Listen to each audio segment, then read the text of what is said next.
El heavy metal no solo es música, es actitud, es fuerza, es rebeldía, pero también, muchas veces, ha sido el escenario de vidas marcadas por el exceso.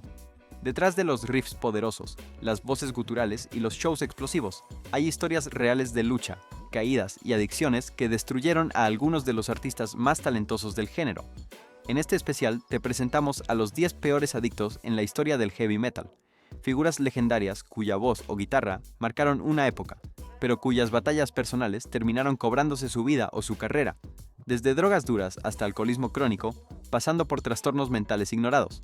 Estas son las historias que pocos quieren contar, pero que todos deberían conocer. Si quieres entender el lado oscuro detrás del arte más agresivo, prepárate, porque esto no es solo rock y metal, es tragedia real. Y empieza aquí. Número 10. Martin Walkyier. Cuando hablamos de las raíces del death metal británico, uno de los nombres que inevitablemente suena es el de Martin Walkyier. Como vocalista de Sabbath, ayudó a definir un sonido extremo, oscuro y cargado de temáticas ocultistas, mitología y guerra. Luego, con Skyclad, se convirtió en pionero del folk metal antes de que ese término siquiera existiera. Pero detrás de su voz gutural y sus letras épicas, Walkyier libró una batalla silenciosa contra el alcoholismo. Desde los años 90, su dependencia fue creciendo poco a poco, afectando su desempeño en vivo y sus relaciones personales dentro de la banda. Aunque logró grabar álbumes importantes incluso bajo esa nube oscura, su salud comenzó a resentirse con los años. En 2019, fue diagnosticado con una grave enfermedad pulmonar obstructiva crónica, vinculada directamente a años de consumo excesivo de alcohol y tabaco. Falleció en mayo de 2021, rodeado de su familia y lejos de los reflectores. Su legado sigue intacto, pero su historia nos recuerda que el metal no siempre perdona los excesos. Número 9. Troy Davis. El thrash metal de los años 80 no solo fue velocidad y agresividad, también fue caos, y pocas historias lo ejemplifican mejor que la de Troy Storm Davis, ex bajista de Exodus, una de las bandas pioneras del género en Estados Unidos. Davis no solo ayudó a construir el sonido agresivo de los primeros álbumes de Exodus, sino que también se convirtió en uno de los perfiles más descontrolados del movimiento. Desde sus inicios, mostró una conexión intensa con el mundo de las drogas duras, especialmente con la heroína. A medida que avanzaba la década de los 80, su adicción comenzó a afectar tanto su desempeño musical como sus relaciones personales. Fue expulsado de Exodus en varias ocasiones, pero siempre regresaba. Y con ello, también volvían los problemas. Durante años, luchó contra la dependencia, entrando y saliendo de rehabilitación. Aunque logró estabilizarse parcialmente, el daño físico ya estaba hecho. Murió en 2006 debido a complicaciones relacionadas con su consumo prolongado de sustancias nocivas. Su caso es un recordatorio crudo de cómo incluso en un género tan poderoso como el thrash, el dolor interno puede terminar callando el riff más fuerte. Número 8. Randy Blythe. Randy Blythe no es un adicto típico, pero su vida estuvo al borde del colapso tras una serie de eventos que pusieron a Lamb of God al filo de la desintegración. En 2010, durante una gira por la República Checa, Blythe fue arrestado y acusado de homicidio involuntario tras la muerte de un fan que cayó al escenario durante un show. Pasó varios meses en prisión preventiva, enfrentando cargos graves que marcaron un antes y un después en su vida personal y profesional.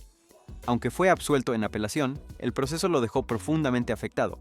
En ese momento, admitió haber estado lidiando con una fuerte dependencia al alcohol, que había ido creciendo con los años como forma de manejar el estrés y la presión del éxito. Tras su liberación, Blythe se sometió a un proceso de rehabilitación emocional y física, y desde entonces ha hablado abiertamente sobre cómo aquel episodio lo hizo replantear todo: su carrera, su salud y su relación con sus fans. Su historia no es solo de redención, sino también un recordatorio de que incluso los más duros pueden caer. Número 7. Phil Filthy Animal. Taylor Motorhead. Cuando piensas en Motorhead, piensas en velocidad, actitud y esa energía imparable que definía al trío británico. Pero detrás del mítico sonido de Lemmy Kilmister estaba el motor rítmico. Phil Filthy Animal Taylor, uno de los bateristas más caóticos y queridos del heavy metal. Desde sus inicios con la banda en los años 70, Filthy se ganó su apodo por derecho propio: alcohol, drogas, fiestas sin fin y una relación muy poco convencional con la higiene personal. Su estilo de vida era tan extremo como sus fills de batería. Durante décadas logró mantenerse en la banda a pesar de las internaciones, los episodios de paranoia y los shows cancelados por estar demasiado ebrio para tocar. Pero el precio comenzó a notarse: problemas hepáticos, depresión y una salud cada vez más deteriorada. En 2015, Tras retirarse oficialmente de Motorhead por razones médicas, Fieldy intentó estabilizarse. Sin embargo, en noviembre de ese mismo año, falleció debido a complicaciones relacionadas con una cirrosis avanzada. Su legado vive en cada redoble sucio y en cada historia de exceso del rock. Y aunque no sobrevivió al infierno que eligió, sigue siendo un ícono del metal más auténtico. Número 6. Eddie Van Halen. Eddie Van Halen no solo fue uno de los guitarristas más influyentes en la historia del rock, fue una auténtica revolución sobre 6 cuerdas. Su estilo innovador, sus solos imposibles y su carisma ayudaron a elevar a Van Halen al estrellato mundial desde los años 70. Pero detrás del éxito estaba una vida marcada por el dolor emocional y el abuso de sustancias. Desde joven, Eddie comenzó a beber con regularidad, algo que fue creciendo junto con la fama. El estrés de la gira constante, las tensiones internas en la banda y su inseguridad personal lo llevaron a buscar refugio en el alcohol y, eventualmente, en otras sustancias. Aunque logró mantenerse activo musicalmente durante décadas, su salud comenzó a resentirse. Sufrió varios episodios de hepatitis alcohólica, y aunque intentó rehabilitación en varias ocasiones, nunca logró romper completamente el ciclo. En sus últimos años, se retiró progresivamente de los escenarios. En octubre de 2020, falleció tras una larga batalla contra el cáncer. Aunque no fue una adicción directa la que le quitó la vida, estas afectaron su salud general y aceleraron su deterioro físico. Eddie nos dejó un legado sonoro imborrable, pero también un recordatorio de cómo incluso los genios pueden verse consumidos por sus demonios. Número 5. Ronnie James. Dio Ronnie James. Dio no solo tenía una voz poderosa, era la encarnación misma del heavy metal clásico. Con su icónico gesto del corna, su estilo lírico épico y su carisma inigualable, definió cómo debía sonar un dios del metal. Pero detrás de esa imagen casi mítica, Ronnie libró una batalla poco conocida, la dependencia a medicamentos recetados. A lo largo de su carrera, sufrió múltiples lesiones vocales y dolencias físicas que le fueron tratadas con analgésicos fuertes y antiinflamatorios controlados. Con el tiempo, esa necesidad médica se convirtió en una costumbre difícil de abandonar. Aunque nunca fue visto como un rockero desbocado o un adicto público como otros, su salud comenzó a resentirse con los años. En 2010, falleció tras una breve pero agresiva batalla contra el cáncer de garganta, una enfermedad que, según algunos especialistas, pudo verse agravada por el daño acumulado en sus cuerdas vocales y sistema inmunológico debido al consumo prolongado de medicamentos. Su partida fue un golpe para todo el mundo del metal, y aunque su voz sigue resonando en cada nota, su historia también es un recordatorio de cómo incluso las adicciones menos visibles pueden dejar cicatrices profundas. Número 4. Steven Adler. Cuando Guns N' Roses irrumpió en la escena musical con Appetite for Destruction, no solo trajeron riffs inolvidables y actitud salvaje, también llevaron consigo una dosis de caos que marcó a toda una generación. Y dentro de ese caos, Steven Adler, el baterista original de la banda, fue uno de sus rostros más visibles. Desde joven, Adler se sumergió en el mundo del exceso junto al resto de GNR. Alcohol, heroína, cocaína, nada parecía fuera de alcance. Pero mientras Axl o Slash hacían noticia por sus peleas o declaraciones, Adler pagaba el precio físico de seguir ese ritmo sin freno. Su técnica como baterista comenzó a resentirse. En varias ocasiones llegó tarde a ensayos o apareció borracho en conciertos importantes. Finalmente, en 1990, fue expulsado de la banda por su incapacidad para mantenerse sobrio y profesional. Pero eso no fue el final. En los años siguientes intentó limpiarse y reconstruir su carrera. Publicó un libro, participó en reality shows y logró regresar a los escenarios, aunque ya nunca alcanzó el nivel estelar de sus días en GNR. Steven Adler es la prueba de cómo el éxito puede convertirse en prisión si no se manejan los demonios internos. Número 3. Ian Fraser Kilmister Lemmy. Lemmy fue mucho más que el líder de Motorhead. Fue un estilo de vida hecho hombre. Con su mirada penetrante, su voz áspera y su inseparable bajo Rickenbacker, definió lo que significa ser un verdadero rockero hasta la médula. Desde joven, Lemmy abrazó un modo de vida extremo. No solo bebía como marinero, fumaba como chimenea y tomaba pastillas como si fueran caramelos. También lo hacía con orgullo. Decía que nunca se había drogado para escapar de algo, sino por placer. Y esa filosofía lo acompañó durante décadas. Pese a sus hábitos, logró mantener una carrera activa por más de 30 años, grabando álbumes clásicos y ofreciendo shows brutales noche tras noche. Pero con el tiempo, incluso él comenzó a notar señales de deterioro. En varias ocasiones canceló shows por problemas de salud, incluyendo diabetes y problemas cardíacos.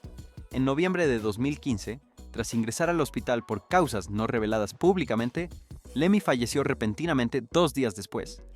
El diagnóstico oficial indicó cáncer agresivo en varios órganos, pero muchos coinciden en que sus años de desgaste físico acelerado contribuyeron directamente a su caída final. Lemmy no solo murió siendo un dios del metal, murió siendo fiel a sí mismo. Número 2. Ozzy Osbourne. Cuando se habla de excesos en el rock, uno de los nombres que inevitablemente suena es el de Ozzy Osbourne. No solo por su voz inconfundible o sus letras oscuras, sino por su vida fuera de control durante décadas. Desde los años 70 con Black Sabbath, Ozzy se convirtió en el arquetipo del rockero desbocado. Alcohol, cocaína, heroína, pastillas, nada parecía fuera de su alcance. Y aunque su voz seguía intacta sobre el escenario, su vida personal era un caos constante. Fue expulsado de Sabbath en 1979 por sus problemas con las drogas y el alcoholismo. Pero eso no fue el final. Con ayuda de Sharon Osbourne, su esposa y luego manager, logró limpiarse y reinventarse como estrella global del metal. Sin embargo, incluso después de su limpieza, Ozzy siguió teniendo recaídas. En varias ocasiones fue internado por daños hepáticos, caídas y otros efectos de años de consumo extremo. Aunque hoy vive retirado tras problemas neurológicos graves, su legado sigue firme. Pero también queda claro, Ozzy sobrevivió al infierno, aunque no salió ileso. Número 1. Layne Staley. Cuando se habla de voces únicas en la historia del rock, pocos nombres resuenan tan fuerte como el de Layne Staley. Su tono profundo, melancólico y poderoso definió el sonido de Alice in Chains, una de las bandas más influyentes del movimiento grunge de los años 90. Desde joven, Staley mostró un talento innato para la música y el canto, pero también comenzó a codearse con ambientes donde las drogas estaban siempre presentes. En los años previos al éxito de Facelift y Dirt, ya había probado heroína, y desde entonces nunca logró soltarse del todo. Durante su etapa dorada, sus letras reflejaban claramente su lucha interna. Obsesión, depresión, desesperanza. Canciones como Junkhead, Godsmack o Angry Chair eran confesiones disfrazadas de arte. Pero fuera del escenario, su salud física y mental se deterioraba sin pausa. En 1992, durante la gira de Dirt, ya era visible su desgaste físico. Se ausentaba de ensayos, llegaba tarde a shows y en varias ocasiones fue hospitalizado. Finalmente se retiró del ojo público y se recluyó en su departamento, alejado de todo. El 19 de abril de 2002 fue encontrado sin vida dentro de su apartamento. Llevaba semanas fallecido. La causa oficial fue una mezcla letal de heroína y cocaína. Su muerte marcó el final definitivo de una carrera que prometía mucho más. Layne Staley no solo representa el número 1 de esta lista por sus excesos, sino por cómo su caída simboliza el costo real de la fama, la soledad y la adicción. Reflexión final. ¿Gloria o advertencia? A lo largo de este especial, hemos explorado las vidas de artistas legendarios, cuyo talento cambió para siempre el curso del heavy metal, pero también de hombres que, por distintas razones, sucumbieron ante sus demonios. Desde voces inolvidables hasta guitarristas revolucionarios, todos compartieron algo en común. El exceso no solo fue parte de su imagen, sino de su realidad. Algunos lograron sobrevivir, aunque marcados para siempre. Otros no tuvieron tanta suerte. Estas historias no están pensadas para glorificar el consumo ni los malos hábitos. Más bien, son un recordatorio de que detrás de cada show épico, cada riff inmortal y cada grito al micrófono, hay seres humanos luchando contra batallas que pocos conocen. El heavy metal es fuerza, energía, resistencia, pero también puede ser soledad, dolor y caída. Y estas 10 figuras nos enseñan que incluso los más duros pueden quebrarse. Gracias por acompañarnos en este viaje por el lado oscuro del metal. Si te gustó este contenido, no olvides suscribirte, activar la campanita y darle like. Nos vemos en el próximo video.